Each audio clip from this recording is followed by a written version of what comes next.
ఒక దేశం ఉంది. అక్కడి ప్రజలు ఏదైనా పని చెయ్యాలనుకుంటే ప్రపంచంలో ఎవరూ వాళ్లను ఆపలేరు. ఆ దేశం ఇప్పుడు పాతది కాదు, అది ప్రతిరోజు అభివృద్ధి చెందుతుంది. అక్కడ అమ్మాయిలు ప్రపంచంలోనే అందం, ధైర్యం, సాహసానికి పేరుగా ఉన్నారు. ఆ దేశం వంటకాలు, డ్రై ఫ్రూట్స్ గురించి చెప్పాలి అంటే చెప్పలేకపోతాం.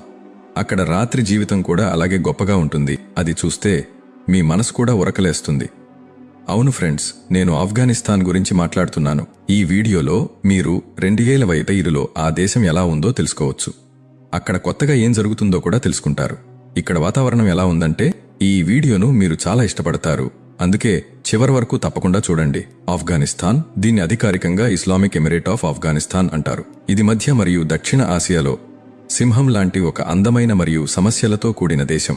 దీని సరిహద్దులు తూర్పు మరియు దక్షిణంలో పాకిస్తాన్, పడమరలో ఇరాన్, ఉత్తర పడమరలో తుర్క్మెనిస్తాన్, ఉత్తరంలో ఉజ్బెకిస్తాన్, ఉత్తర తూర్పు వైపున తజికిస్తాన్ మరియు తూర్పు సరిహద్దు చైనాతో కలుస్తాయి. నిజానికి ప్రపంచంలోని రెండు పెద్ద సూపర్ పవర్స్ రష్యా మరియు అమెరికా తమ అత్యంత ఖరీదైన యుద్ధాన్ని ఆఫ్ఘనిస్తాన్ భూభాగంపై చేశాయి. కానీ ఫలితమేంటంటే ఇద్దరికీ భారీ ఓటమి తగిలింది. అంతేకాదు, సుదీర్ఘ పోరాటాల తర్వాత కూడా ఇక్కడుండి తప్పుకోవాల్సొచ్చింది. ఆఫ్ఘాన్ ప్రజల నమ్మకం, ధైర్యం, అసాధారణ సాహసం వారిని ఎప్పుడూ ఓడిపోనివ్వలేదు. ఈ జాతి ఎటువంటి సూపర్ పవర్ ఆధారం లేకుండా చివరి శ్వాస వరకు పోరాడుతూ గెలుపు వైపు అడుగులు వేశాయి. అమెరికా ఇక్కడ నుండి పారిపోయేటప్పుడు $1 బిలియన్ విలువైన ఆధునిక ఆయుధాలు, యుద్ధ నౌకలు, ట్యాంకులు మరియు అపారమైన సామాగ్రిని వదిలి వెళ్ళింది. ఈ చిత్రం పూర్తి ప్రపంచం తమ కళ్లతో చూసింది. ఆఫ్ఘనిస్తాన్ యొక్క భూభాగం సుమారు 6,70,2,862 చదరపు కిలోమీటర్ల మేర ఉంది. మొత్తం జనసంఖ్య సుమారు 4,11,00,000 దగ్గర ఉంది. దీనితో ఈ దేశం భూభాగం క్రమంలో ప్రపంచంలో 40వ స్థానంలో, జనసంఖ్య క్రమంలో 37వ స్థానంలో ఉంది. పాష్తో మరియు దరి అనేవి ఇక్కడి రెండు ప్రధానమైన అధికారిక భాషలుగా పరిగణిస్తారు. జనసంఖ్య ప్రకారం సుమారు 99.7% మంది ముస్లింలు ఉంటారు. మిగతా 0.3% మంది ఇతర మతాలకు చెందినవారు ఉంటారు. వేర్వేరు జాతుల విషయానికి వస్తే సుమారు 42% పాష్తూన్, 27% Tajik, 9% Hazara, 9% Uzbek, 4% iMac, 3% టర్క్మన్, 2% Baloch. మిగతా 4%లో ఇతర చిన్న సమూహాలు ఉన్నాయి. అంటే ఆఫ్ఘనిస్తాన్ వివిధ జాతులు కలిసి ఒక సమాజాన్ని ఏర్పరుస్తాయి. ఇప్పుడు ఆఫ్ఘనిస్తాన్లోని అతిపెద్ద మరియు ముఖ్యమైన నగరం కాబుల్ వైపుకు వెడదాం. భౌగోళికంగా ఇది దేశంలోనే తాజాగా ఉన్న పెద్ద నగరం మాత్రమే కాకుండా రాజకీయ, సామాజిక మరియు ఆర్థిక కార్యకలాపాల కేంద్రంగా కూడా ఉంది. దీని మొత్తం విస్తీర్ణం 1,02,824 చదరపు కిలోమీటర్లు ఉంది. దీని ప్రకారం ఇది ప్రపంచంలోనే 34వ అతి పెద్ద నగరంగా గుర్తించబడుతుంది. ఇక్కడ జనాభా సుమారు 50 లక్షల వరకు ఉంటుంది. కాబుల్ నగరం ప్రకృతి అందాలతో నిండిపోయి ఉంది. ఎందుకంటే ఇది చుట్టూ అందమైన కొండలతో ఆవరించబడి ఉంది. అందుకే దీనిని సెంట్రల్ ఏషియాలోని ప్యారిస్ అని కూడా పిలుస్తారు.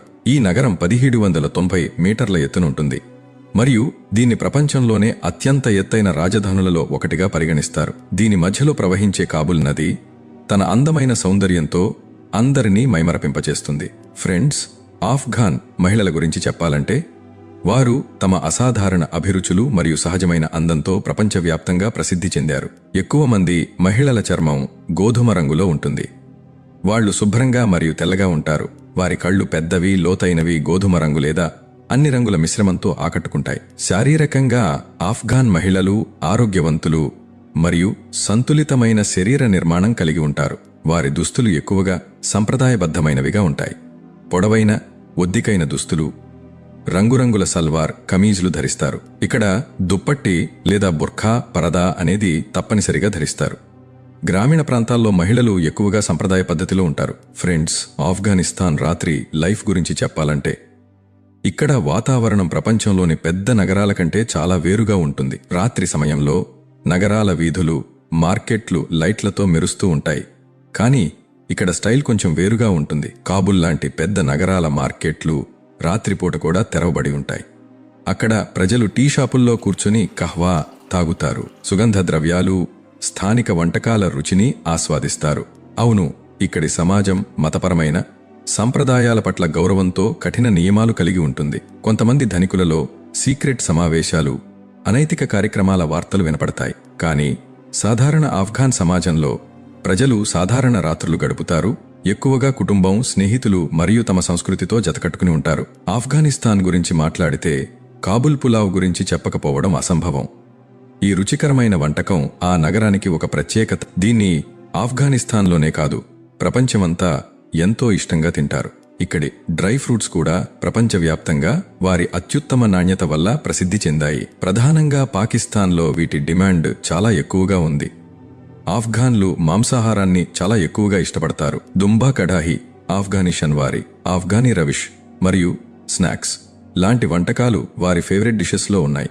వీరు తక్కువ సంపదలో కూడా హుందాగా జీవించగలరు. స్వీట్స్లో కూడా వారి రుచి అద్భుతం. జిలేబీ, కలాకంద్ మరియు ఖర్జూరాతో తయారైన వంటకాలు వారి ప్రత్యేక అభిరుచులు. ఒక విషయం మాత్రం ఇక్కడ ఖచ్చితంగా చెప్పాలి, అదేమిటంటే ఆఫ్ఘాన్ అతిథి సంస్కృతి మరియు వంటకాల రుచులు ఇక్కడకు వచ్చే ప్రతి ఒక్కరికి ఎప్పుడూ గుర్తుండిపోతాయి. ప్రతి సంవత్సరం వేలాది ఆఫ్ఘాన్ వ్యాపారులు పాకిస్తాన్కు వచ్చి తమ పంటలను అమ్ముతుంటారు. అవి కేవలం రుచికరమైనవి మాత్రమే కాదు, ధరలలో కూడా చాలా ఎక్కువగా ఉంటాయి. ఆఫ్ఘనిస్తాన్ కరెన్సీని ఆఫ్ఘానీ అంటారు. ఆసక్తికరమైన విషయం ఏమిటంటే ప్రపంచంలోని 2 పెద్ద సూపర్ పవర్స్ను ఓడించిన ఇక్కడ కరెన్సీ పాకిస్తాన్ భారత్ కరెన్సీలతో పోలిస్తే బలమైనదిగా ఉంటుంది. ఒక ఆఫ్ఘానీ అంటే పాకిస్తానీ కరెన్సీకి సుమారు 4కి సమానం, అదే ఇండియన్ కరెన్సీకి 1.2కి సమానంగా ఉంటుంది. ఇక్కడ జాతీయ క్రీడ బుజ్కాషి, ఇది గుర్రాల మీద ఆడతారు. ఇందులో ఆటగాళ్లు ఒక చంపబడిన మేకను పట్టుకుని ప్రత్యేక స్థలానికి తీసుకెళ్లాలని ప్రయత్నిస్తారు. ఈ ఆట ఎంత ప్రత్యేకమో అంతే కఠినంగా, కష్టంగా ఉంటుంది. కానీ వీరిష్టమైన ఆట గురించి చెప్పాలంటే ఆఫ్ఘాన్ ప్రజలు క్రికెట్ పట్ల ఎంతగానో ప్రేమ కలిగి ఉన్నారు. ఈ జాతి క్రికెట్ మైదానంలో వేగంగా అభివృద్ధి చెందుతుంది. అంతేకాదు ప్రపంచంలోనే తమ పేరును చాటుతుంది. ఫ్రెండ్స్, ఆఫ్ఘనిస్తాన్లో పెళ్లి వేడుకలు మనసును ఆకట్టుకునే విధంగా మరియు సంప్రదాయబద్ధంగా జరుగుతాయి. వధువు మరియు వరుడు ప్రత్యేకంగా తయారు చేసిన సంప్రదాయ దుస్తులు ధరిస్తారు. అవి వారి సాంస్కృతిక గుర్తింపును ప్రతిబింబిస్తాయి. పెళ్లి సంబరాల్లో ఇంకొక ప్రత్యేక విషయం కూడా ఉంది. ఆఫ్ఘాన్ నృత్యం చాలా విశిష్టతతో సాఫీగా చూసేవారిని ఎంతగానో ఆకట్టుకుంటుంది. జనాభా పంపిణీ చూస్తే ఆఫ్ఘనిస్తాన్లో సుమారు 35% మంది పట్టణాల్లో ఉంటారు. మిగతా 65% మంది గ్రామాల్లో జీవిస్తారు. ఆఫ్ఘనిస్తాన్ భూమి సహజ అందాలతో నిండిపోయి ఉంది. ఇక్కడ అడుగు పెట్టగానే ఎప్పుడూ ఎత్తైన కొండల గొలుసులు, ఆకుపచ్చగా మురిసే ప్రాంతాలు, మనోహరమైన దృశ్యాలు కనిపిస్తాయి. ఈ దేశంలో వాతావరణం కూడా సంవత్సరానికి 4 భాగాలుగా ఉంటుంది. చలికాలంలో మంచు పడే సుందర దృశ్యం చాలా అందంగా ఉంటుంది, కాబట్టి చూస్తున్నవారు ఆహ్లాదపడతారు. ఇక్కడ కేవలం సొగసైన అడవులు, అందమైన పర్వతాలు మాత్రమే కాకుండా స్వచ్ఛమైన నీటి నదులు మరియు పురాతన చారిత్రక స్థలాలు కూడా ఈ భూమిని మరింత ఆకర్షణీయంగా మార్చేస్తాయి. ఈ సహజ అందం ఆఫ్ఘనిస్తాన్కు ఒక ప్రత్యేక గౌరవం తెచ్చిపెడుతుంది. కానీ ఈ భూమికి మరో కోణం కూడా ఉంది. అది ప్రపంచాన్ని ఆశ్చర్యపరుస్తుంది. ప్రపంచంలో అత్యధిక హెరోయిన్ సాగు ఆఫ్ఘనిస్తాన్లోనే జరుగుతుంది. అది కూడా ప్రభుత్వ అనుమతితో జరుగుతుంది. హెరోయిన్ను ఒక ప్రక్క చట్టవిరుద్ధంగా ప్రపంచంలోని వివిధ దేశాలకు స్మగుల్ చేస్తారు. అలాగే దీన్ని వివిధ రకాల మందుల తయారీలో కూడా ఉపయోగిస్తారు. ఆఫ్ఘనిస్తాన్ను ప్రపంచంలో ఎంపైర్స్ గ్రీవ్యార్డ్ అంటే రాజ్యాల సమాధి స్థలం అంటారు. దీనికి కారణం మరియు చరిత్ర సాక్ష్యం ఏమిటంటే ఇక్కడకు ఏ శక్తివంతమైన దేశం వచ్చినా నష్టాలు భరించి తిరిగి వెళ్ళింది. మొదట బ్రిటన్ వచ్చి అవమానాన్ని తట్టుకుని వెళ్లిపోయింది. తరువాత సోవియట్ యూనియన్ అడుగుపెట్టింది, కానీ వెనుతిరిగి పరారయ్యింది. దాని తరువాత అమెరికా వచ్చింది. దాని ఫలితాన్ని కూడా ప్రపంచం తన కళ్లతో చూసింది. మరి కొంచెం వెనక్కి వెళితే సికందర్ ఆజం, మొఘల్ బాదషా అక్బర్, షాజహాన్, గేజ్ ఖాన్ లాంటి పెద్ద యోధులు కూడా ఈ పచ్చటి నేలను పూర్తిగా జయించలేకపోయారు. ఈ భూమి శతాబ్దాలుగా పెద్ద పెద్ద రాజ్యాలను మింగి వాటిని చరిత్రలో కలుపుకుంది. ఈ దేశం చివరికి 1919 ఆగస్టు 19న బ్రిటిష్ సామ్రాజ్యం నుండి స్వాతంత్ర్యం సాధించింది. మరియు ఇప్పటికీ ఆఫ్ఘనిస్తాన్లో స్వాతంత్ర్య దినోత్సవం చాలా ఉత్సాహంగా జరుపుకుంటారు. ఇక్కడ ఎక్కువ మంది వ్యవసాయం లేదా వ్యాపారంలో జీవితం గడుపుతారు. వాస్తవానికి దేశ జనాభా 60% కంటే ఎక్కువ మంది వ్యవసాయం లేదా వ్యాపారంపై ఆధారపడుతుంటారు. ఇప్పుడు ఆఫ్ఘనిస్తాన్ వేగంగా అభివృద్ధి పథంలో నడుస్తోంది. ఈ సమయంలో ఇక్కడ ఒక అద్భుతమైన ప్రాజెక్టు రూపొందిస్తున్నారు. అది నది కాదు, ఒక కొత్త సముద్రం అనిపిస్తుంది. ఇది ఆఫ్ఘనిస్తాన్లోని ఒక ఆర్టిఫిషియల్ నది. ఇది దేశంలోని బంజర పంట భూమిని తడిపి పచ్చగా మార్చబోతోంది. ఈ నది తన పరిమాణంలో కూడా పెద్దది. ఇది 500 అడుగుల వెడల్పుతో సుమారు 285 కిలోమీటర్ల పొడవు కలిగి ఉంది. ఇందులో ప్రవహించే నీరు పాకిస్తాన్ నుంచి వచ్చి ఆఫ్ఘనిస్తాన్లోకి ప్రవేశిస్తుంది. అక్కడ్నుంచి తుర్క్మెనిస్తాన్కి వెళ్లి చివరికి సముద్రంలో కలుస్తుంది. ఈ ప్రణాళిక 2088లో పూర్తయిన తర్వాత ఆఫ్ఘనిస్తాన్ కొత్త యుగంలో అడుగుపెడుతుంది. ఇక్కడి పొలాలు ఆకుపచ్చగా మారతాయి. పండ్లు, కూరగాయలు మరియు ధాన్యమంతా పెద్ద ఎత్తున పండుతాయి. కాబట్టి ఆఫ్ఘనిస్తాన్ తన అవసరాలను తీర్చుకోవడమే కాకుండా ఇతర దేశాలకు కూడా సరఫరా చేస్తుంది. ఈ ప్రణాళిక ఆఫ్ఘనిస్తాన్ను అభివృద్ధి దశకు తీసుకెళ్తుంది. ఫ్రెండ్స్, ఆఫ్ఘనిస్తాన్ను కేవలం యుద్ధాల పరంగా చూస్తే దాన్ని తక్కువ చేయడమే. ఎందుకంటే ఈ భూమి నిజంగా తన చరిత్ర, సంస్కృతి మరియు సాంస్కృతిక సంపదలో అపారమైన ధనాన్ని కలిగి ఉంది. ఇక్కడి పిల్లలు గల్లీలలో క్రికెట్ ఆడుతూ కనిపిస్తారు. మరికొంతమంది జీవితాన్ని చదవటానికి పాఠశాలలు, కాలేజీలకు వెళ్ళిపోతారు. విద్యా వ్యవస్థ ఎక్కడ ఇప్పటికీ అభివృద్ధి దశలో ఉంది. అయితే ఇక్కడి యువత మనసుల్లో ప్రకాశించే భవిష్యత్తు కలలు ఇప్పటికీ బలంగా నిలిచి ఉన్నాయి. ఈ కొత్త తరం రేపు ఆఫ్ఘనిస్తాన్ను ప్రపంచ అభివృద్ధి ప్రయాణంలో నిలబెట్టగలదు. ఈ దేశం యొక్క ఆత్మ దాని ప్రకృతిలో దాగి ఉంది.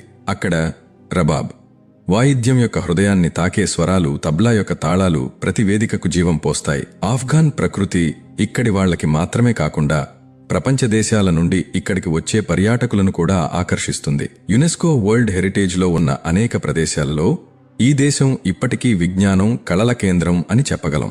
ఆఫ్ఘనిస్తాన్ వనరుల విషయానికి వస్తే బంగారం, వెండిలాంటి విలువైన రాళ్లతో ఈ భూమి నిండిపోయి ఉంది. ఈ సాంస్కృతిక సంపద దేశానికి గొప్ప ధనసంపదే కాక భవిష్యత్తులో అభివృద్ధికి కొత్త దారులు తెరుచుకునే అవకాశం కూడా చూపిస్తుంది.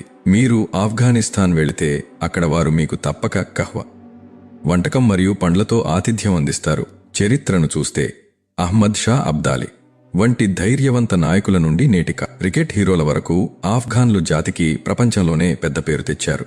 వారి ధైర్యం, గౌరవమే వారి నిజమైన గుర్తింపు. పర్యాటక పరంగా ఈ దేశం దేనికి తక్కువ కాదు.